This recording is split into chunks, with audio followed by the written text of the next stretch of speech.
Nutrabaits is back with some more triggering memories. I'm Brian Skoyles and this is good friend Derek Pye. Now this might come as a bit of a surprise to you, but there is actually over 20 years between the generation gap between Derek and myself. I'll leave you to guess which is the older of the two. But over the last few years, well over a lot of years now, we've fished many of the same waters. And we're going to spend a little bit of time going back over those waters. And I suppose it'd be rude not to start with Billy's. Oh yeah, Bill Baker's Pond, yeah, in East Yorkshire. I think for a lot of East Yorkshire carp anglers, it was the place where they caught their first carp, had the first experience of carp fishing, and really started their carp fishing journey, I suppose. And certainly was for me. That was the place I caught my first carp. I mean, you spent a lot more time there than I did, because I mean, I tended to just dash home from school and go there, because it was one of the best surface waters that Absolutely, I yeah. I mean, yeah, I mean, I think people don't realise now there's like a real lot of venues where you can night fish, but back in the day there was only a really limited number, certainly locally, where you could actually fish night. Well, I couldn't. No. Back in those days, you got the Royal Invite, because that's if you fished it for several times during the summer, when it got to October, because he closed in November, and when it got to October, if you were really lucky one night, it'd say, "Would you like a night?" That's right, yeah. And that was like the Royal Invite. It was. He used to sort of keep an eye on you when you was fishing days only, and see if you caught and how you handled the fish, etc. And then, like you say, he'd sort of just get you sad one day and sort of said, "You fancy doing the odd night?" And you felt like you was part of it then. But those fish were magic, though, weren't they? Because I mean, literally, they were almost trained, because it was closed at 10 o'clock. Yeah. For most of the year. When you did get that Royal Invite, you'd sit there, and when it got to 10 o'clock and his light came on. His light came on, yeah, the famous light. The famous light came on. Like, you'd have sat there for an hour with the bobbins hardly moving, and then sort of like the light comes on, and within minutes you're getting line bites. Yeah. You know, where these fish are like... Oh, the noise of the day anglers going home, and then it settled down, and like you say, you start getting line bites. Yeah. But did you have to pretend? We had this situation where if you were doing one of the nights and there were day anglers around you, you had to sort of semi-pretend. Yeah, there was a bit of that, yeah. So you were like slowly loading your gear. There was a bit of that, and you also, if you caught anything during the night, you used to have to write it on a piece of paper and then put it through his letterbox. Which is, I think, was why a lot of us keep diaries and what have you, because we all started writing down every fish we'd caught on Billy's, and we've carried it on, forevermore. I mean, it was certainly the place I first really experienced carp, because I was just a general angler, and I fished within the city boundary, really, within Hull, where I was born and brought up, and parks and drains and things. But when I was 17 and I just started work and what have you, I got a motorbike and obviously could fish further afield. And a guy I knew at work, he took me to Billy Baker's for the first time, and it was like fishing in an aquarium, really. I mean, it was like we had those Mr. Crabtree brooks when we was kids, but all the places I fished, you never saw anything like, mucky drain in the middle of Hull or a park lake and what have you. But when you sat on Billy's and sat in a peg, like a shoal of bream would go past you, and then you'd see a shoal of roach or a good quality perch and things, and a big tension go swimming past, and it really was like a proper fishing venue, which is really unusual for us. And I remember being sat there one day on my basket. So I generally used to sort of try and target the crusions and tench with a couple of swing tip rods. And this young kid come running round shouting for somebody to lend him some scales. And I sort of stopped him and said, what's going on, mate? He said, I've caught a carp. Well, I'd never even seen a carp apart from in a book. So I kind of followed him back round, and he'd caught a 6-pounder, which seemed like the biggest fish I'd ever seen in my life. Well, it was the biggest fish I'd ever seen in my life. And after that, I started, started getting books, which is what you did then. When it went to library, got a book on it, and I think it was a Peter Mohan book, and sort of tried to figure out a few things. And then I basically started carping from that. And it was about 6 weeks later when I finally landed one, because every bite I'd ever had then of every other fish was like you just bent into it and held on. And here was a fish that when you hooked it, it wanted to pull you in, kind of thing. And most of the time, it either pulled out or snapped off. And that led, say, into October. I was only 17, and I caught my first carp in the October of 1982. And that was a 9-pounder. It was also the first place ever that it's one of the few places where I fished what everyone calls slow sink. Slow sink, yeah. Where you've got the bubble floats. Yeah, sort of tweak the I think that was a pretty unique method for billies. Because I mean, people don't, it was only like maybe 2.5 acre pond, but it was quite deep, wasn't it? I mean, it was down to 19, 20 foot in places. And there was an artificial island in the middle on legs, on like telephone poles. And consequently, the carp spent a lot of the time about 6 foot down surrounding this island. Which was like nearly in the middle, and one of the methods what was developed on there was this slow sinking, which was filling a bubble with just enough water to make it sink at the same pace as like a boilie. Start hooking a boilie on 3 foot hook length and casting it at this island, straightening it out. Yeah, because that's interesting, you see, because we didn't have boilies then. No. The boilies were just about... Yeah. Well, when I started, it was all luncheon meat and corn and stuff like that, And I mean, that's what I say, it was definitely a formative play, because all of those stages in, not just my carp fishing, but I suppose everybody's who started in the 80s, it all started from billies. I think boilies was just about coming round there, because if I remember rightly, but it was very much the... Well, the cheapy stuff. I mean, I think my original boilies were like mostly semolina with a bit of wheat gluten and stuff, a bit of ground up ground bait. Yes. And then you pile loads of colour in and loads of sort of flavour into. So you got but in terms of sort of like thinking about nutritional value, and it was way before the sort of like you had companies like Nutrabaits. Oh, certainly, I mean, mine were generally sort of the old trout pellets. Yeah, that's right. Boiled, ground up and sort of thing. We used to mix them with a bit of wheat I think and things like that. Trout pellets, I tend to ground up munchies. Similar kind of thing. Mix an egg with it. Yeah, that's it. And, things like that. And, I mean, the other things we used to do was get a tin of tuna, mash that up, put a couple of eggs with it, and then put like Weetabix with it and things like that. And you ended up with a little... Our secret ingredient was cod roe. Cod roe, that's it, Tins of cod roe. I mean, that was the great thing about billies, especially, and in that era, I think, there was so much experimentation you could do, and Baker's was the perfect place for it, because, it was a heavily stocked venue. It was about 250 carp in, say, just over 2 acres, but with it being deep, it was quite a moody water. But if you were on a good bait, or you came up with an innovative rig, you did get relatively instant feedback, and you kind of knew with the conditions how many fish you should be getting, or how many bites you should get per night. And if you came up with something like a bait or a rig and it doubled that, then you knew you was onto something. If you got half of what you should have got, you knew you was down a blind alley kind of thing. So it was a fantastic water for that. I mean, I had two going at that particular time, because I also had Emmetland. Yeah, which I was involved with, and I mean, some of my very early friends there, Dave McMillan, and Pete Fidling, who's sadly no longer with us, Clive Gibbons, they were all part of this original syndicate at Emmetland, which I helped organise. I mean, Jim and Maggie Whitfield out at Emmetland did a fabulous job of stocking those lakes with carp, and virtually some of us grew up with those particular carp. I mean, same with Bakers, with Bill and Edith Baker and their family. I mean, you really, if you became a regular, became like a part of their extended family sort of thing. I mean, I always tell people that when my daughter was born, we obviously took my daughter to see both sets of parents, and the next place we went to was Bill and Edith Baker sort of thing. That's how kind of close a link we had with them. But I mean, it was like you say about friendships.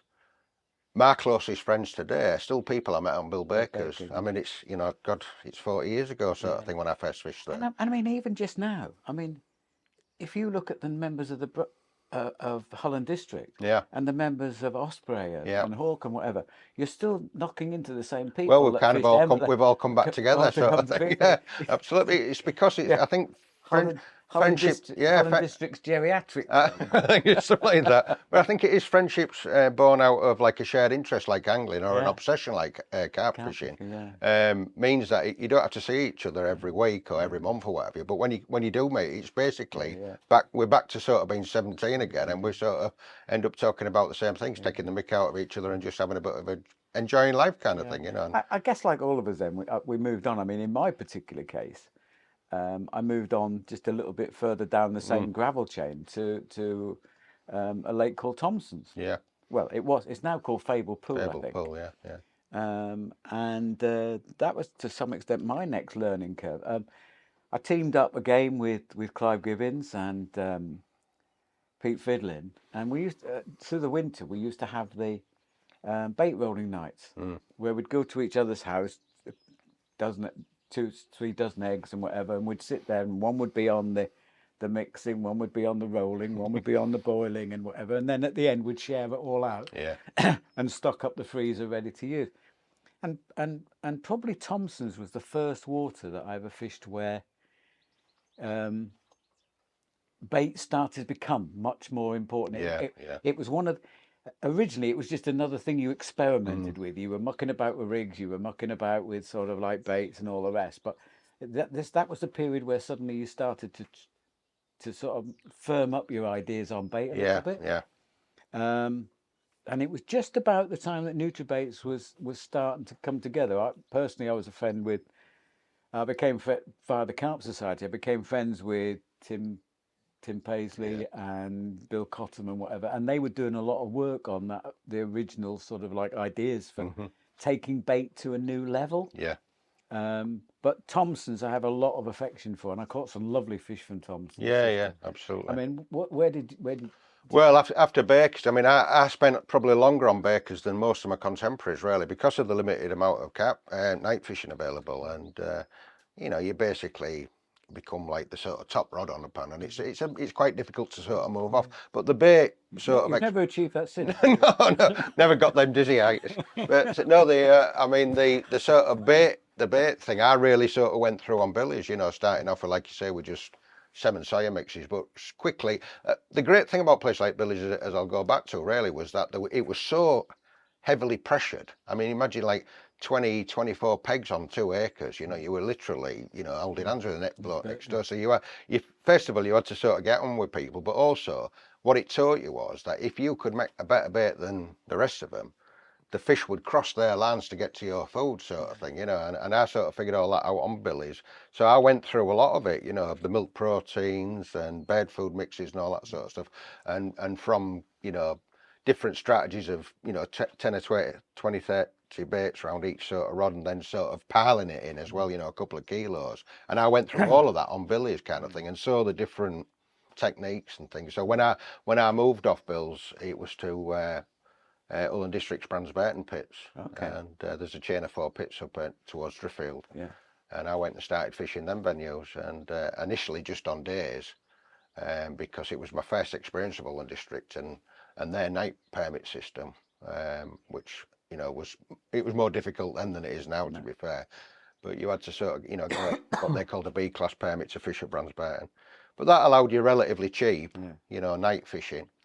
And it was also my first experience of gravel pits, because Billy's and that chain at Newport was all clay pits and what have you. Starting off on gravel pits, I found a different type of fishing, different experiences and things. I remember when they drained Pond 1 originally, as part of the rework, that I've never seen amongst that gravel so many swan mussel. Yeah, absolutely. It was just the whole area was just like lined with them. I've never seen a deeper hole either. It must have been 50 foot deep, I think. Places, when because they were literally, they weren't designed for fishing. No. They were holes dug for the aggregates to sort of build roads and all the rest of it, sort of thing. Yeah, I mean, there was loads around there. There must have been 20, 25 different pits around Bransburton, and Ulland District at one time or another, I think, ran all of them.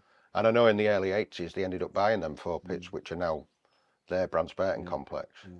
And, I look back on my Thompson's years, which was part of that same set, with real affection, because there was some fabulous fish in there. Oh, yeah. There was 1 or 2 fish. There was one that ended up being called Arthur because it had half a tail.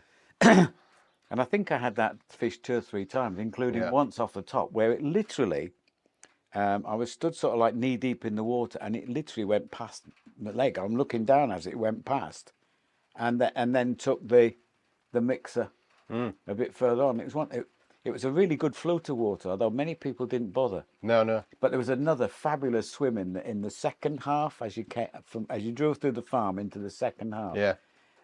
Reed line and a steep. Yeah, I remember. Several times I'd got out for a take and slipped down there in the wet and ended up to my knees in water and whatever. Yeah. I mean, fishing at Brands, one of the big things I noticed was the colour of the fish. Yeah. Because they were so clear with that gravel pit water, like Real high quality chalk stream water, I think, yeah. from the Driffield Beck, and the fish were really black, you know, so any scales were like seemed really extra golden sort of thing, and they were exceptional fish for sure. Yeah.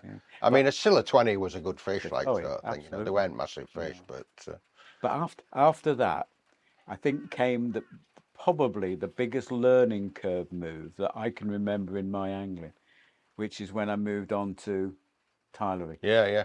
Now, Tilery was a different animal altogether. Oh, completely, yeah, absolutely.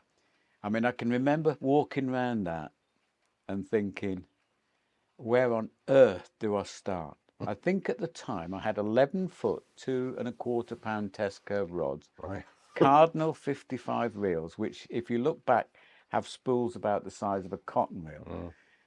And I'm looking at this, what looked like at the time, like this ocean. This. Oh, the first time I actually fished it, I bivvied up. I put the rods in just near the edge of the water, as I'd always done at Thompson's and whatever. Put that there, and the bivvy just behind it, so that I could just step off the bed, off the bed and virtually grab the rod. And like, it was a dry, nice evening, but during the night the wind got up, and like, I'm waking up and thinking, what's going on here? I'm soaking wet. And I'd left the brolly door open, and there were waves. Yeah. And I was getting water splashing into up this mud bank into the front of the bivvy. I'd never fished in waves before, other than at Spurn and whatever. Yeah, absolutely. I'd never actually fished there. Yeah. And it was just like daft things like that. And I often talk to a lot of people about the boat in the middle, and most people say, "What boat?" Yeah. Were you there when the boat was? Well, me and my good friend Neil, we had a walk around there. Must have been 84, 85. It wasn't long after Holland District had got it and stocked it. And we sort of went, we had a pal who'd been and caught a couple of fish from the margins. And so we went and had a look, so what the fuss was about. And I mean, it was all just thick mud. And this was in, I think, back end of the summer, I think, or maybe early autumn. And there was the sailboat anchored in the middle of there. Yeah, but I mean, I remember we'd come off, like I say, Bill Baker's, what was 2 acres or just over. Just the same. And we went on to Tiles, and it was like, just stood there with our mouths open, really, sort of thing. And I remember Neil being, "Oh, what we're doing here? Let's get back to Bill," sort of thing. But I'll be honest with you, even then, even though I'd never experienced any fishing, it definitely had some kind of unique atmosphere, its own, Tyler. And I knew it was called mud. Well, yeah, but I did have some kind of, I don't know, it was some angling premonition that one day I would go back there, sort of thing. And I mean, I obviously never knew the sort of success I'd end up having, but I did know that one day when I got good enough, or when I got experienced enough, I would have to go back. But I mean, at that time, like you were saying, you went from Emmetland and what have you, Emmetland to Thompson. Yeah, to Thompson. Yeah. Well, I basically combined my Brands Burton time with fishing Brickyard, which is another East Yorkshire venue, and back, another clay pit. But I mean, that was a whole experience of its own, because that was the first time. Again, it was a clay pit, but it was very clear, because there weren't many fish in it at all. But everything seemed big in Brickyard, and it was the first time I'd really experienced a very low stock. I think there was about 18, 20 fish in 8 acres, but really lots and lots of natural food, a very rich water, and again, tap water, clear water, sort of thing. So every time you went, if you popped up the nearest tree, you would see fish swimming under your feet, sort of thing, and all the rest of it. But catching them was a different game altogether, and it was also days only. So it was 5 in the morning while 10 at night, and you can bet your life that them Carp knew the time of day, because about 9:30, 9:45, they used to start rolling over your baits, and they knew you had to be off. And obviously that was an Holland District venue as well. And, I had nothing to do with that Holland District then, but the temptation to fish the odd night were certainly proved too much for myself, and I broke the rules and did a few nights and what have you on there. And there was a small group of us, because it was never an easy water, and it put a lot of people off. And but I certainly, the first big fish I caught from there was poaching a night, about 11 o'clock on a night, extending my stay kind of thing. But that fish, what I caught in the late 90s, was changing my fishing completely, because it was £35 9, which at the time was, I a monster sort of thing for East Yorkshire, and it didn't seem possible that there was fish like that around us. You know, you read about them from coming from Savvy and all that lot, but to be from East Yorkshire. For me, back to Tilery, my early days at Tilery was probably also coincided with back to the bait thing again. Yeah. That was for me those early years were the Heineville years. Yes. Which again by then Nutrabaits had started, and the Heineville was at the time my bait of choice. Again, rolled at home. Daft as it sounds at the time, although Nutrabaits were doing flavours of their own, I had this absolute confidence in Hutchie's cinnamon, which was absolutely fabulous. So my bait of choice there was Heineville with cinnamon in it, and again that was probably this is where my sort of like feelings about bait changed, and like you say, I used to have this routine where Martin by then was quite interested in the countryside and starting to get into his fishing. He'd fish billiards with us and whatever, and occasionally, and like that was the time where sort of like I used to go out leave school, we'd get change, and then every Wednesday night, usually Wednesday night, we'd have a walk round Tilery, do one lap of Tilery, just trying to spot where we thought I might be fishing on the Friday, and then I'd have a bag of bait with me and we'd bait. So my bait nights used to be Tuesday nights and Thursdays, because Tuesday I'd be making the bait to throw in on the Wednesday, Thursday the bait to take for the weekend. And I always remember sort of like, you know, I loved walking around there with Martin. It was good fun, and I look back, and I mean, one of my all-time favourite pictures is the two of us sat on the point at Tilery with Martin with his, I think they were Lego binoculars, but he always used to walk around with these Lego binoculars and whatever. He's moved on a little bit. Incredible places. Yeah, it was indeed. And that first season fishing with, again, Fids, Clive, Kev Clifford, there's a little group of us in that first season. The really funny thing is, right, you talk about the intimidation of size.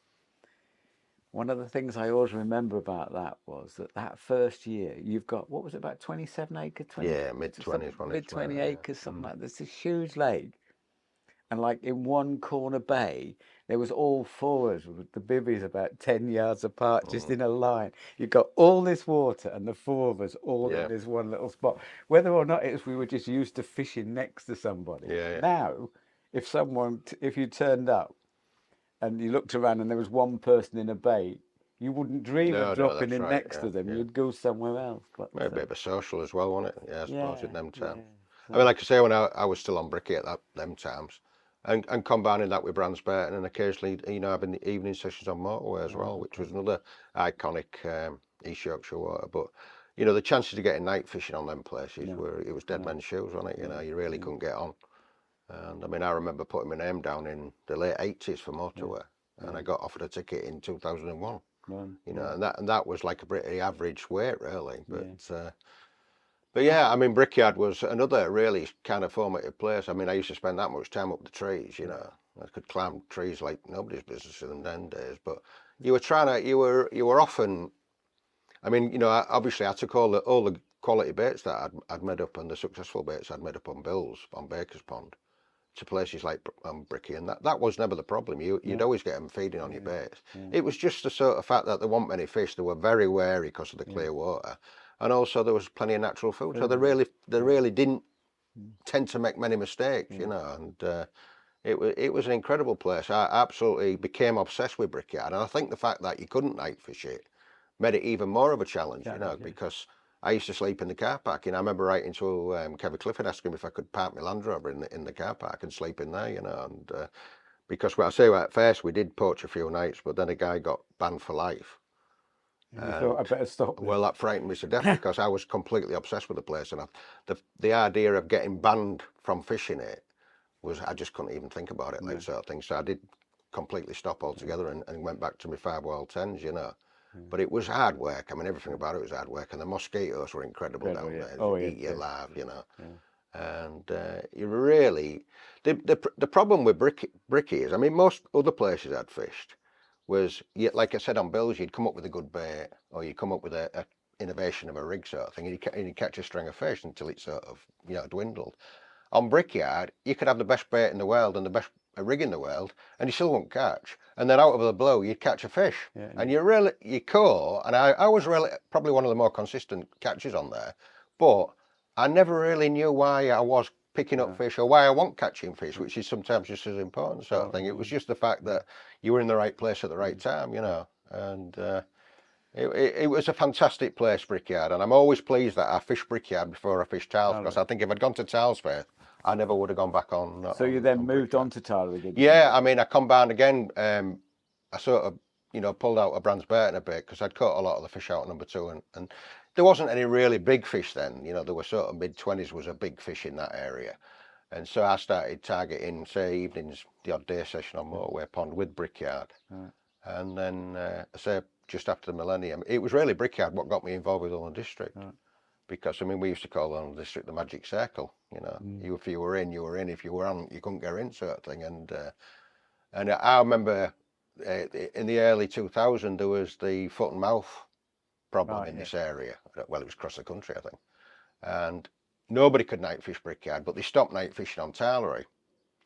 So as a bit of a sop, the factory who owned it let them do night fishing on Brickyard. Right. So, people like me who'd been doing 4 or 5 years of days on there were suddenly invaded by all these Tilery anglers who could do nights, which didn't make them very popular with me, I can tell you, because the fish were feeding during the night with abandon sort of thing.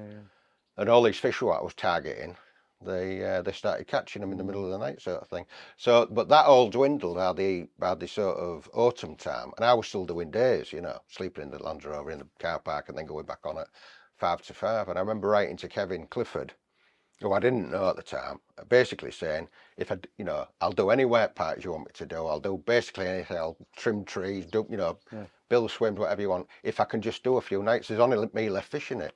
And I got this reply from Kev saying, this guy who ran the work parties would be getting in touch with me, and if I did a few night permits, they were going to let me do a few nights. Well, it was like winning the lottery. I remember the first legitimate night I did on there, and I just sat up all night, because it was so fantastic to just be there, and hear the fish rolling and, the excitement. I can't remember if I caught anything, but it was just so exciting to be on this place that I was obsessed with, and legitimately night fishing. I didn't have to look after my shoulder, and I didn't have to keep an eye on the car park in case a car lights came in, which is what we used to have to do, sort of thing. And it was just fantastic. And basically, I started going to work parties then, in about 2002, I think it was. And that's what got me involved with Ulland District, which is, part of my history now, sort of thing. I remember you having a conversation with me some time ago with various views about bait boats on Tilery. Yeah. Yeah, well, I mean, it's like a lot of these places. I mean, Motorway was another problem, it became waters dominated by bait boats, really. And the problem with any sort of thing like that, that people can get their hands on it, is angling becomes really stereotyped. One now, though, I use one now, yeah. But I mean, because in the right place, they're a very good tool, sort of thing. But I do think overused in the wrong scenarios, angling becomes very stereotyped and very predictable, and the carp are soon to pick up on these like clumps of bait dropped all over the place, sort of thing. They'll feed on them eventually, but I mean, that was one of the problems with Motorway when I first went on there. It wasn't a problem for me because I think it helped me. The fact that it was a bait boat dominated water is that people were fishing to snags with like an handful of pellets, handful of hemp, a few tiger nuts, whatever, and then getting it as near to the snag as they could. And then somebody like me coming on, I was used to fishing, Tilery and what have you, where I was putting a lot of bait in and putting 5 kilos. So what baits were they? Oh, that was Nutrabaits. That was Trigga. I was complete Trigga aficionado by then, sort of thing. I mean, Trigga just worked anyway. Did you miss out on Big Fish Mix then? I never really used Big Fish Mix much. No, I mean, I used Arnival. Yeah. And like you, I wasn't really I won't say I wasn't a big fan of Nutrabaits flavours and things, but I tended to use Jeff Kemp stuff and then a little bit of Uchi and then sweet fruits and dairy tones. Oh yeah, all that sort of stuff. Maple and dairy cream, all that sort of Green stuff. Zing. Yeah, all that sort of stuff. Yeah, when Jeff was so I always preferred his stuff, but then I think he stopped producing and went out of business, didn't he? And Hutchie was so popular that everybody used it, so I sort of kind of stopped using his, and I started using the Nutrafruits and things like that, and they were fantastic ones. But you didn't really need them with Trigga. Well, that was my really heavy duty baiting started with big fish mix, with Wonderfruit. Yeah. Or cranberry, that kind of stuff. Cranberry or Wonderfruit. Yeah. But no, they were fantastic. And so when I went on motorway, I remember being stood on motorway because about then I had a night permit for an A-class night permit on District 1, and I could fish nights on motorway.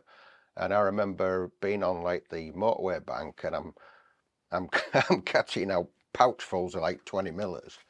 It was a relatively short range, wasn't it? 20, 30, 40 yards. And a guy walking back, who I still know to this day, saying, "That don't work on here, mate." So I said, "What don't work?" He said, "Heavy baiting like that don't work on here." I says, "Well, have you tried it?" So he says, "Well, it don't work, that's why I haven't tried it."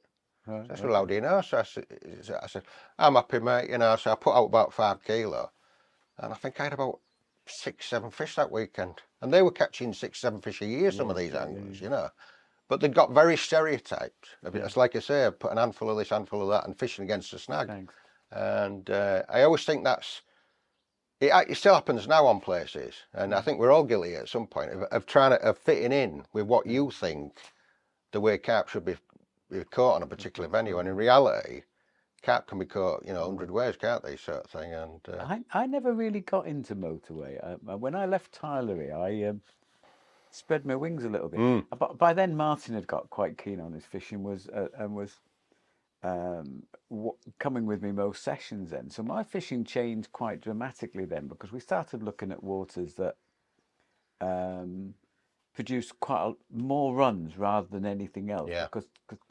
Because I mean, my view with Martin and well, with any of the junior stuff I've done over the years was very much you can learn so much by reading about it or watching somebody else talking about it. Yeah.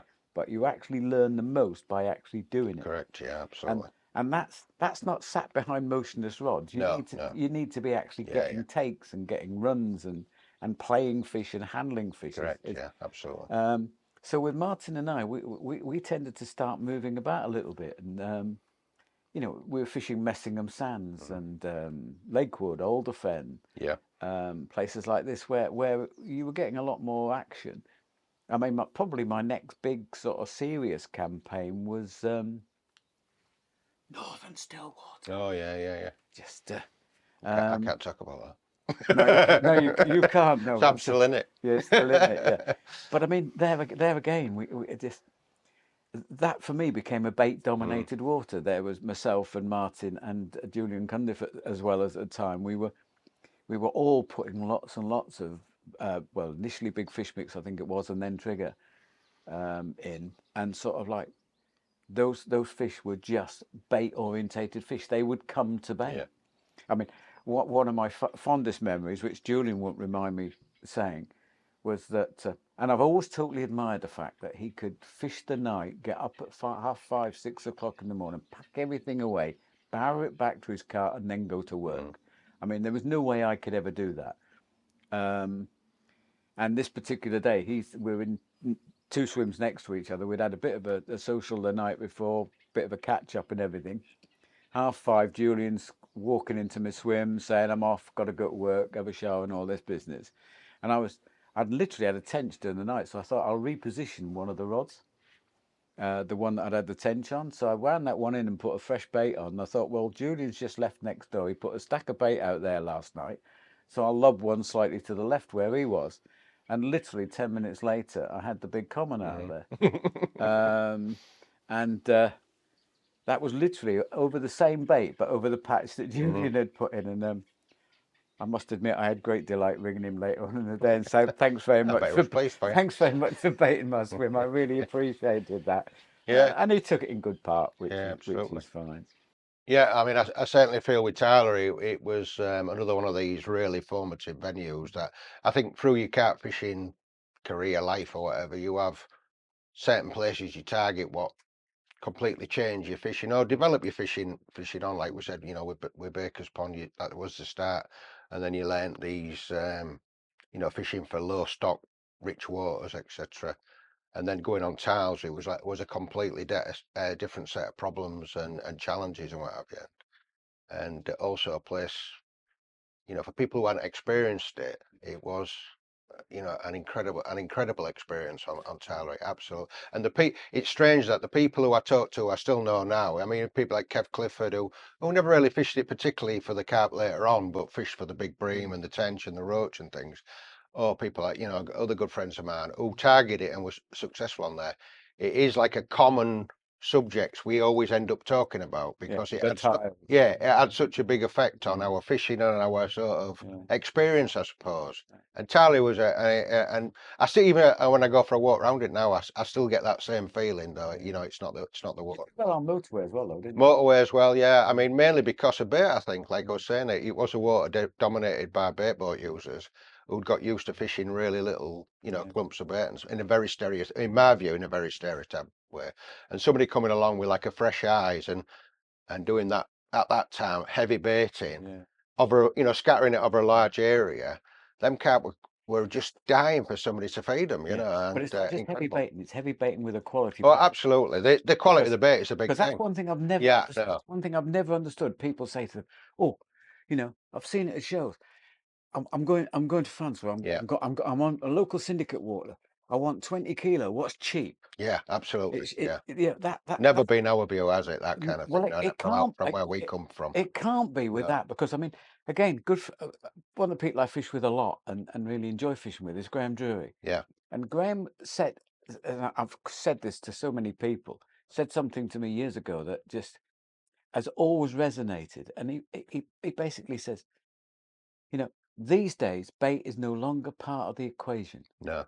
And what he meant was he wasn't thinking about it, but he didn't need to worry about it. Absolutely. Because if you knew that whatever you had in that bag, when you put it in that water, if a carp was in any sort of feeding mood or whatever, they would eat it and want more of it. And I mean, I think all that goes back to places like Baker's again. You know, I always go back to the lessons I learnt on there, and certainly what places as heavily stocked and heavily pressured as that proved to me beyond a reasonable doubt, which I have incorporated in all my fishing ever since, home and abroad, was that quality bait is one of the real vital parts of the old jigsaw sort of thing. I mean, rigs to a lesser extent, and obviously location is really important, but getting a fish to feed on the bait that you're using, it's got to be of a high quality, or else they're just going to sample it and drift off, and it's going to be no better than anything else. And carp fishing is hard, isn't it? Catching carp is hard. Catching carp with a bait they don't really want to eat can be impossible at times, which I think a lot of people are now finding. If I could convince my contemporaries now of one thing, it is of the importance of a high quality bait. But unfortunately, the vast majority of carp anglers you meet are more interested in having the latest baby, the newest set of rods, the new set of reels, you know, a 2,000, 3,000 pound bait, but and that's all great and it's all useful stuff, but it's of no consequence if you can't get a bite because you're using bait what's like, you know, full of additives and of no use whatsoever. The carp don't really want to eat it, like sort of thing, you know. So let's bring things a little bit more up to date. I mean, for years I've always been involved in coaching youngsters. It's been part of my career. And being involved with some of the original angling in Skoyles with John Mitchell, and we're actually sat on John's bench. John's Though bench. he's not deceased, He's not deceased or anything else, and he's still around. But I mean, for the amount of work he's done, and John and I teamed up and visited local Skoyles and did a lot of angling in Skoyles stuff. But Holland District and yourself have taken support for juniors and angling development to a whole new level. And I mean, Holland District to me are just amazing. With you, heavily involved with it. Well, I mean, like I said, you know, Brickyard really was my first interaction with Holland District. I mean, obviously, I'd been a member since the mid-80s and bought night permits to fish Brands Barton, etc. But Holland, just getting involved with Holland District became because I was so obsessed with Brickyard and I wanted to try and get the odd bit of nights on there. And me being me, I started attending a few work parties in return for letting them let me do a few nights, and that led to me going to meetings, and you know me, Brad, I've got an opinion about everything, so I'm not going to be somebody who could sit there and just listen. I'm going to. I'll vouch for that. Well, that's it. But I mean, the thing is, I'm not ever going to be somebody who just sits there passively and listens and takes everything at face value. So obviously, I started getting involved, for want of a better word, probably arguing and questioning. And involved is a good word. Yeah, Better than yeah. And you know, I went on. I remember going on the first couple of work parties, and we had like one spade, one barrow, an hammer, and a rake. You know, and there were 6 of us, and you were having to wait to do a job while this other guy had finished with the barrow, which I just, you know, it's just a complete waste of people's time. So I started pressing to buy more tools and get a little bit more organised, kind of thing, buy proper materials. And so, you know, I really got involved at early doors with organising the work parties. And I've obviously been around quite a long time, so I know a lot of people within carp fishing. And I suppose another part of my role was to encourage them lads I knew locally to get involved with the London District and come to the work party. I'll always remember once at one of the working parties, several years ago, hearing your voice from across the pond, targeting a couple of people, and you called across and said, "These work parties are not spectator sports, you know." Yeah, sounds like me, to be fair. Yeah. Well, I mean, the thing is, you know, I'm a really big believer in collective effort, and I think where we sat today, you know, at Brough, as we were talking about earlier, is when Ulland District bought it, it was like, it wasn't a wilderness, but it wasn't a friendly, welcoming place. You know, it had one big lake on it, sort of thing, and we've developed it. But it isn't Ulland District to us, and that it's actual individual groups of volunteers, and we've spent 20 years. And that is to me, that's if you want to see the sort of evidence of the positivity of collective effort, come and have a look at Brough, because you know, I walk around it every day, and I'm amazed at it. And I can remember all the hard work, but also the funny incidents and, you know, the near-death experience. Well, even down just a few weeks ago, in absolutely horrible conditions, having to replace some of the otter fences. Yeah. I mean, I came out to those and I thought, that is just not normal work. No, I mean, what absolutely. people were doing there, ploughing through that mud to put that new fence I mean, up. I think I said at the time I was a union official when I was at work, and I would have stopped work if in them conditions, because we were carrying health and safety. No, we were carrying 45-kilo concrete posts on basically on like an ice rink and mud, and it was dangerous at times. But the point was that we only had a certain window of time to get that fence up, or else, you know, our fish would start getting predated again, and so but needs must. But it's not that just the development of the waters, and I mean this Brough complex is a classic example of that. There's also the development work. Development. Absolutely. With the anglers as well. Yeah. I mean, the amount of stuff you do now with the juniors is just amazing. Incredible. I mean, and it's all really tied in, I suppose. Is that when, like I say, when I first started getting involved in the committee meetings and what have you, and going and arguing, there was generally half a dozen people who turned up at meetings, and you got that sense. No disrespect to them, but it was like an older generation, a dwindling older generation who were basically running all the district. And you know, I was of a younger generation, shall we say, and so I started encouraging more and more people to come to work parties, and then some of them started coming to meetings, and we started arguing for change and trying to develop the place, modernising it a little bit. I think people like Kev Clifford and John Mitchell and what have you had done that in the 70s, and kind of got older with it, and then it was maybe fitting and maybe right time for my generation, to take, like you say, 20 years younger, to sort of then come in and sort of bring it up to date and bring our generation's views. And you know, I mean, angling changes. It's fundamentals in angling, but it does change over time, and the sort of emphasis of different types of angling. And so I think what we brought to it really was updating on the district. A lot of arguing, a lot of disagreements, what have you. Generally in good nature, though. It wasn't as like as aggressive as confrontational as some people try and make out. But actually, it was all relatively good natured, just difference of opinion between generally blokes, you know, sort of thing. But through that, we started developing things like the coaching program. I remember you being at the first ones I run, which were some pike fishing days we used to run on Blue Lagoon, and that was really the first inkling. And we got the local Pike Anglers Club involved in it, the Pike Anglers Club of Great Britain, which are, I mean, still helping us nowadays. And they got involved in helping in juniors, because they've always had that kind of outlook of getting young people into angling. So that sort of fitted well. From that, we started running some, like, I think summer holiday, summer angling, summer scorches, open days. Carp schools. Carp schools was another one, which obviously from me being a carp angler, but I took the lead from things like that from people like Keith Napier and yourself, the stuff what you've done with the Carp Society, running overnight sessions for young people and what have you. So now that really we is brought that in. Oh, absolutely. But they're the things what stick in your memory. I mean, I was never involved in them, but they were the things what stuck in my memory. And I thought, well, if I get the opportunity, I would love to get some young people camping out overnight and doing carp fishing. And it has, and this end of this summer, we'll be celebrating 10 years of delivering that program. And, thousands of young people. But also, on top of that, loads and loads of our ordinary members have become coaches through it. They've sort of, and not got, they've developed their own skills of coaching, found within themselves the ability to pass on their lifelong experience to young people.